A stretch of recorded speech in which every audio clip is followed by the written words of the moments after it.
ఈరోజు నెల్లూరు రూరల్ నియోజకవర్గంలోని పొట్టేపాళెం గ్రామంలో వివిధ రకాల అభివృద్ధి పనులు 65 లక్షల రూపాయలతో మనం ప్రారంభోత్సవం చేసుకోవడం జరిగింది. నెల్లూరు రూరల్ నియోజకవర్గంలో నిరంతరం కూడా అభివృద్ధి అనేది కొనసాగుతూ ఉంది.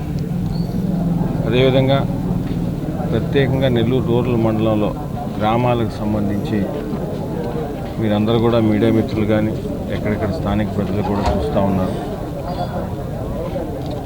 జాతర, అభివృద్ధి జాతర గత 10 రోజుల నుంచి కూడా నెల్లూరు రూరల్ మండలంలో ప్రతిరోజు కూడా ప్రతి గ్రామంలో కూడా సీసీ రోడ్లు కానీ సీసీ డ్రైన్లు కానీ అదేవిధంగా బర్రెల్ గ్రౌండ్స్లో షెల్టర్లు కానీ ఇతరితర ఏవైతే స్థానిక నాయకులు కానీ ఎక్కడికక్కడ స్థానిక ప్రజలు సలహా సూచన మేరకు అభివృద్ధి అనేది జరుగుతూ ఉంది.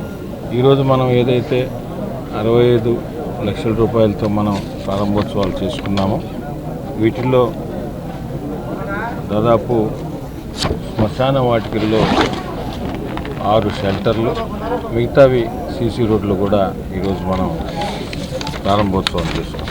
అదేవిధంగా ఇప్పటిదాకా కూటమి ప్రభుత్వం అధికారంలోకి వచ్చిన తర్వాత ప్రత్యేకంగా ఈరోజు మనం పొట్టేపాళెంలో ప్రారంభోత్సవం చేసుకుంటాం కాబట్టి ఈ గ్రామం గురించి మాట్లాడుతాం.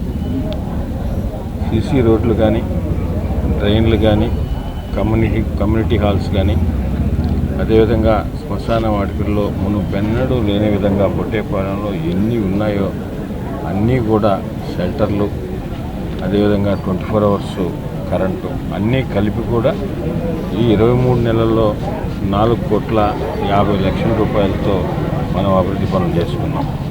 అది కాకుండా మీకు అందరికి కూడా తెలుసు, పొట్టేపాళెం కలుసు మీద ఎప్పటి నుంచో కోరిక, దాదాపు 5,60,00,000 రూపాయలతో ఆ పని కూడా శంకుస్థాపన చేసుకున్నాం. అది కూడా పని జరుగుతూ ఉంది. అనుకున్న ప్రకారం దాన్ని కూడా ప్రారంభోత్సవం చేసుకోవడం జరుగుతుంది. ఒక పక్కన సంక్షేమం, రెండో పక్కన అభివృద్ధి, ఈ రెండు కూడా ఈ ప్రభుత్వంలో 2 కళ్ళలాగా జరుగుతున్నాయి.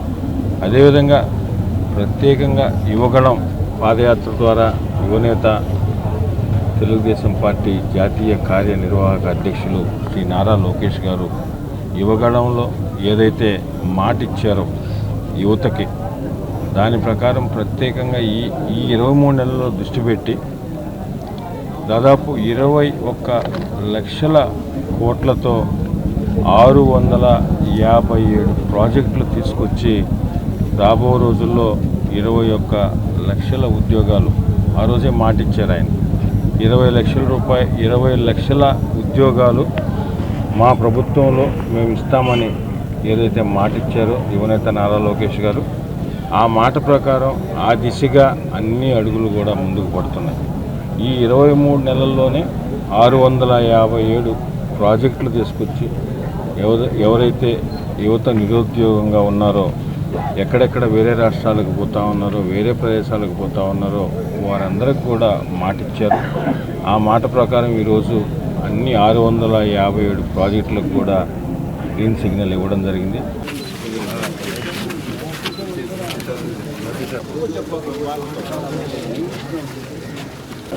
కాదు